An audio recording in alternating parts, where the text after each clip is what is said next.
Speaking of artists and, basically, failing, moving on, getting better, every artist has different chapters in their career and lead ultimately to the legacy they leave. So Stephanie's here to answer the question of how do you know when it's time to close a new chapter and begin a new one and not self-sabotage all the way. Stephanie, how are you? I'm great, Peter. Thanks for having me. And, this Thanks for really being here. ties into what Aisha was saying. Here on the East Coast, where I am in upstate New York, the seasons are changing and you can feel it, right? And I feel like this time of year always brings new intentions, new decisions, like new year energy to life.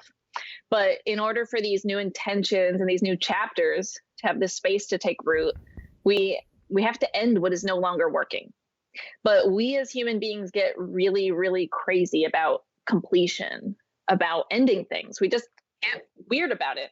And well, whether we like it or not, it's what's happening.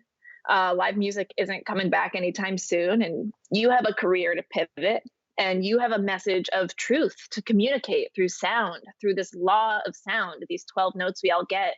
And you are a vehicle and a conduit to them. And you're here to leave a legacy with them.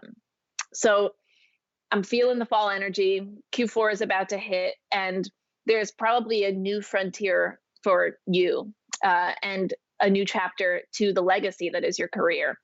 And I'm just wondering, do you interact with your career like you're worthy of a legacy? Like, what is it that you're here to impact and evolve humanity forward with? It cheapens who you are when you dismiss that notion that that's who you are. And it's even part of our brainwashing to think that our words and our actions don't even matter enough to leave a legacy.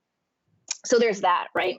Can you put the excuse of humility aside to indulge in the truth of that you are here to leave a legacy? And then secondly, can you see that legacy fully formed in your mind's eye? Like, what does your career at peak success even look like? Who's on your team? How much money does the business that is your art make? And then how much money do you make? And what's the impacts you have? What do you spend your days doing? Does it even feel possible? Because anything is possible inside your legacy because you're the creator of your life. And all that stands between you and that are the thoughts you think around what this 3D reality is anyway. So as we move through this transition from summer to fall, I ask you to trust yourself and trust yourself to close the chapters that need to be closed, to say the things that are unsaid that need to be said, and do it without drama, without creating a fight or a crisis. Just take responsibility for your legacy. No more self-sabotage. And inside of that, be honest with what's no longer workable, because too many people need what you have to give. And when you continue living in delusion and untruth with all these things incomplete, all these chapters unending, it zaps your energy away. So that's what I think about that.